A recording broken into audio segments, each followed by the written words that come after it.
Olá, sejam muito bem-vindos. Este é o Tema é Direito, programa do curso de Direito da Universidade Franciscana. Programa que tem o objetivo de levar até você conhecimento e informação sobre o mundo jurídico, esse mundo tão complexo, tão contingente, que muda a vida das pessoas todos os dias. E para falar sobre direito, convidei Edenise Andrade da Silva, doutoranda em Direito, funcionária aqui da UFN. Seja bem-vinda. Muito obrigada, professor. É uma honra estar aqui e conversar Demorou, um pouquinho né? com o senhor. Demorou, mas finalmente nos encontramos aqui. Tu é uma especialista hoje na causa animal, né, Denise? A gente sabe. Tu é aí protagonista de alguns feitos, né, em relação à causa animal. A gente está acompanhando isso também. Vamos falar sobre tudo nessa conversa. Mas quero te ouvir assim, inicialmente, como é que a causa animal ela despertou teu interesse? Como é que tudo iniciou?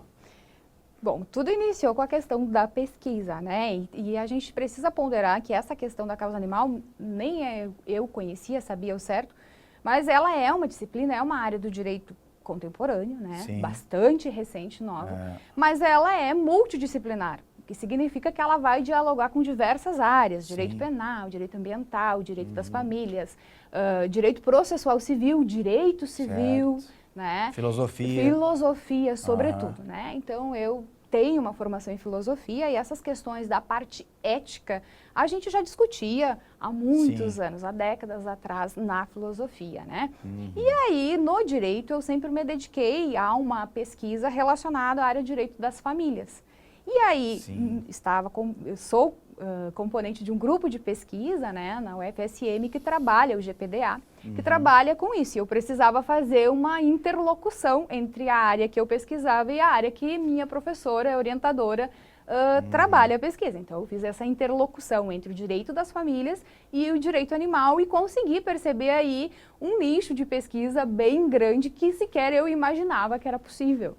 O Brasil hoje é um país de ponta na pesquisa relacionada ao direito animal, né? Tenho acompanhado assim muitos núcleos e eventos, etc. E aqui em Santa Maria a gente tem uma referência na área que é a professora Nina Desconze, né? Sim. Sabe, professor, que a minha dissertação foi feito um estudo comparado com Portugal, né? E nessa pesquisa eu imaginei, me deparei, tem um estatuto, que é a Lei 8/2017 de Portugal, que foi editado lá, Estatuto Animal Português. Quando eu me deparei com essa legislação, eu imaginava que Portugal estaria bastante avançado em relação ao Brasil por ter editado uma legislação específica para tutelar essa questão do direito animal. Só que quando a gente está imerso numa pesquisa, a gente não sabe. A gente tem ali o objeto, a gente tem um problema, mas a gente não sabe qual vai ser a resposta, se é que a gente vai encontrar uma resposta para o problema. Claro. E eu imaginava que Portugal era mais avançado nos estudos. E ao final da minha pesquisa, eu, na verdade, concluí que, apesar do direito animal ele ter iniciado nos Estados Unidos, sobretudo com Peter Singer, ali, né, com Tom Regan, depois difundido pela Europa, sobretudo, que a Europa alterou os códigos civis para inserir a questão de que os animais eles são seres sencientes, né? E teve a alteração do Código Civil francês, Código Civil alemão, austríaco, né? Portugal, né? Como eu falei.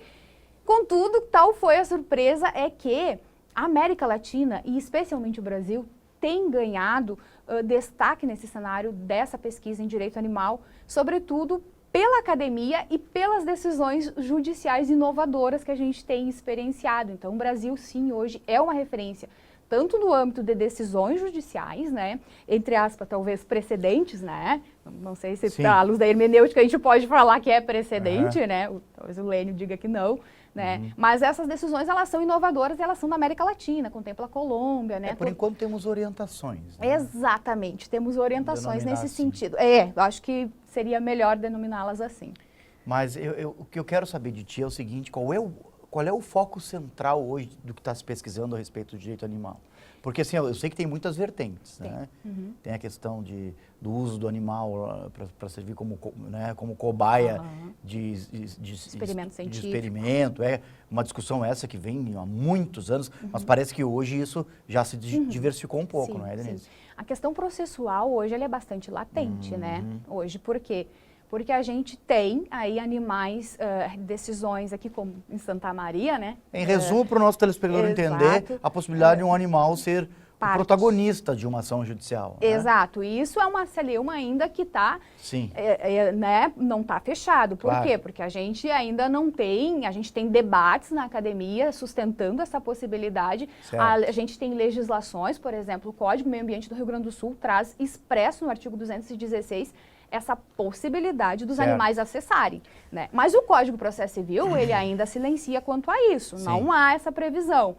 O Código Civil, agora, o projeto 4, né, 2025, traz algumas alterações, né, ainda que pequenas ali, e está se discutindo qual seria a personalidade desses sujeitos, onde eles ficariam, como que eles ingressariam nessas ações judiciais. Então, acho que o direito processual civil hoje, o direito civil e talvez o direito das famílias sejam os 3 discussões centrais hoje do direito animal. Se tu fosse explicar para o nosso telespectador numa linguagem assim, né, compreensível para quem não é da área jurídica, qual é o fundamento, na tua concepção, do animal ser o protagonista da ação judicial?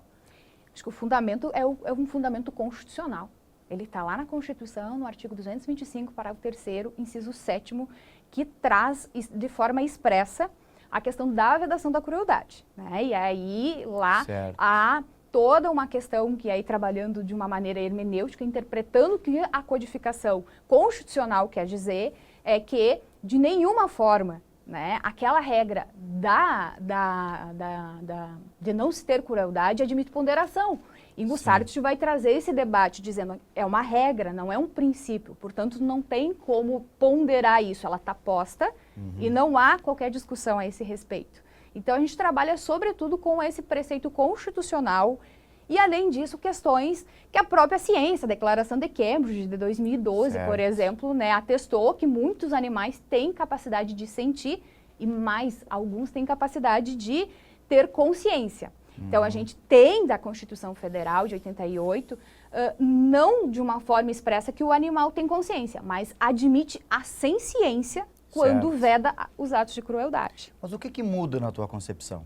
O animal ser o autor de uma ação judicial ou ele ser representado por um ser humano, por exemplo? É uma questão simbólica ou há uma diferença prática nisso, na tua visão? Acho que as duas respostas. Simbólico, porque quando a gente está na construção de um novo direito, acredito que essas decisões judiciais, elas consigam trazer maior robustez, digamos assim, para isso que se está pesquisando. A gente tem a pesquisa e isso é a aplicação prática. Digamos que é um cuidado sistêmico maior ali pelo fato do animal ser o protagonista da ação judicial. Exatamente, até tem o decreto de 34. Chama mais atenção, mudando de linguagem.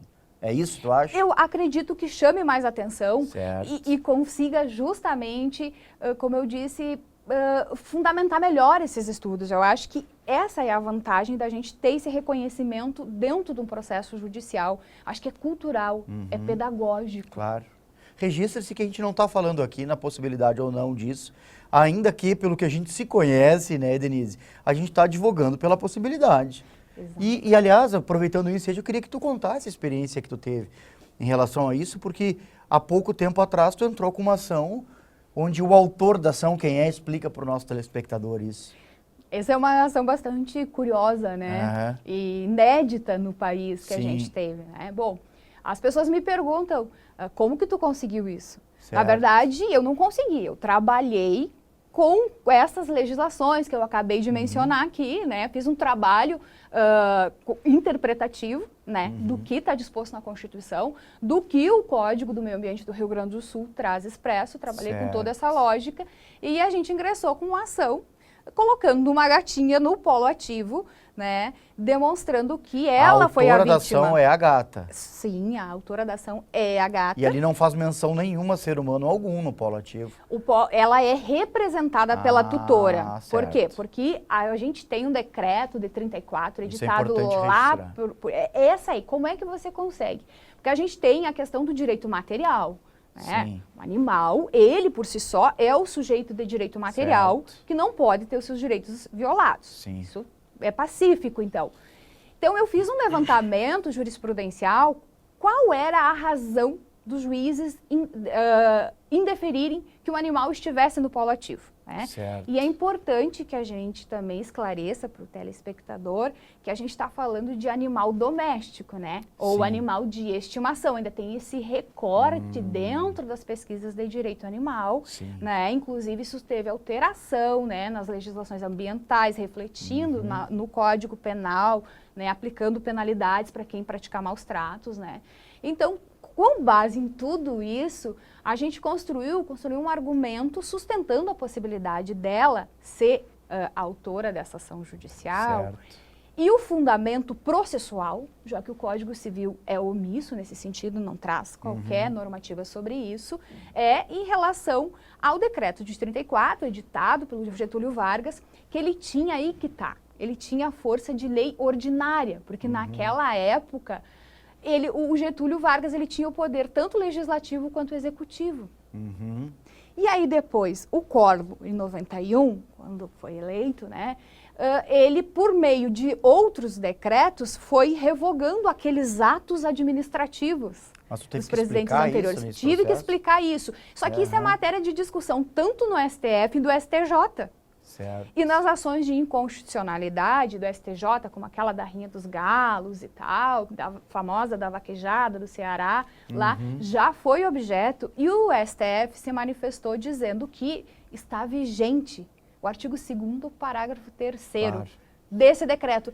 E essa foi a fundamentação, porque lá está expresso que os animais eles podem estar em juízo desde que representados Qual era o pelo pedido? Ministério Público. O pedido qual era? O pedido que a gente formulou foi de indenização por danos morais em favor certo. da gatinha. Os materiais em favor da tutora que despendeu os valores para custear o tratamento. E já foi julgado esse processo? O processo agora está em fase de réplica, né? Já Tá numa fase se inicial estabilizou, ainda. está numa fase inicial, mas por hora ela se mantém, Sim. né, no polo ativo. E o que é curioso dessa ação também, que o pessoal pergunta é, mas como que a gata vai administrar o dinheiro se essa Sim, ação não for é ela que vai procedente? administrar. Aí eu sempre faço uma analogia com o Instituto da Curatela, Claro. né? Perfeito. Essa foi, entre os pedidos estão lá, Sim. que se caso for procedente a ação, os Sim. valores poderão ser depositados em conta judicial e retirados mediante alvará para custear o tratamento, porque ela tem sequelas de uma doença renal que vão perdurar pro resto da vida. Então, Eu acho que o importante para a gente registrar aqui em relação a isso é que tem muita ciência a respeito dessa matéria. A gente não está aqui no âmbito do achismo, não, né? exato. Tampouco a gente está flertando com uma causa que é objeto hoje de estudos seríssimos no Brasil e no universo internacional. Com certeza. E aí a gente tem muita responsabilidade. É E importante. daqui a pouco as pessoas estão nos ouvindo e estão pensando, pô, mas que história é essa do animal ser autor de uma ação judicial e etc. E não Tem é isso qualquer tudo. situação que permite. Claro. Então, o profissional do direito tem que ter essa consciência que tem que ter, por exemplo, a gente tem que se ancorar sempre em laudos de especialistas da área, porque Uma senão... outra coisa também, assim, que eu quando tenho a oportunidade, sabe? Antes de se pensar livre a respeito de uma temática, antes de você emitir uma opinião, né, Denise? Vai estudar a respeito primeiro, né? Vá ler a respeito, eu acho importante. Porque as pessoas gostam de julgar isso e aquilo, e no dia a dia isso é muito comum, sem ter nenhuma leitura a respeito daquilo. Perigoso, né? Para Muito aqueles perigoso. objetos. Ainda mais né, transportando isso para uma situação, inclusive política brasileira, de polos e bipolarizada e etc. Não. Vamos ler primeiro. E sobretudo no direito, né, professora? Que a gente tem toda uma influência dentro do processo que a gente sabe, né? Como é que foi construído, como é que estamos aqui nesse processo que foi construído, né? Então a gente tem que tomar bastante cuidado para a gente não vulgarizar e não falar qualquer bobagem. Então, tudo tem que ser fundamentado. Como eu não criei absolutamente nada. Interessante que é uma história que está iniciando, né, Denise? E que bom que tu está fazendo parte disso. Vejo que tu está aí contribuindo para a escritura dessa história. Isso é maravilhoso. Fica os nossos parabéns aqui. Muito obrigada, especialmente professor. pelo fato que tu é funcionária aqui da Universidade Franciscana, né? Eu costumo dizer que tudo que eu sou, eu aprendi e eu aprendo diariamente com vocês, porque eu estou dentro da universidade. Trabalha lá no núcleo de prática jurídica, né? Trabalha ali num centro que é de formação para o curso de Direito, é um ambiente muito importante, a gente cuida muito daquilo ali, né? Porque tem Ali o aluno realmente ele vai para a atividade prática, ele tem a possibilidade da abertura, como a gente fala. E é ali que a gente vê esses temas emergentes, esses temas Perfeito. contemporâneos, né, professor? Porque tem tantas demandas, tantas coisas novas que a gente às vezes sequer consegue imaginar. E ali no núcleo a gente se depara com essas demandas. E isso nos chama bastante atenção e para o pesquisador, obviamente, isso é um prato cheio, porque a gente fica, aguça a curiosidade no sentido investigativo, de ir atrás de leituras, de buscar se inteirar a respeito disso. Como está acontecendo aqui no Brasil? Como que isso está acontecendo em Portugal? Agora no doutorado eu quero ver como que está aqui na América Latina essa situação, né? Então essa é a intenção para a gente verificar que, né, porque como eu falei inicialmente, a gente aqui está muito bem, né, em termos de pesquisa na área de direito animal em si. Agradeço a tua presença aqui, convite, é um convite esse que se alastra no tempo, tá? A hora que tu quiser voltar, a casa está à tua disposição. Muito obrigada, professor, muito obrigada, é um prazer, o senhor sabe da admiração que eu tenho pelo senhor. É recíproco. Por todos esses professores, por toda essa instituição, então Maravilha, muitíssimo muito obrigado. Agradeço em nome dos professores, inclusive. E agradeço a você também pela audiência. Fique ligado nos próximos programas da TV da Universidade Franciscana. Até a próxima.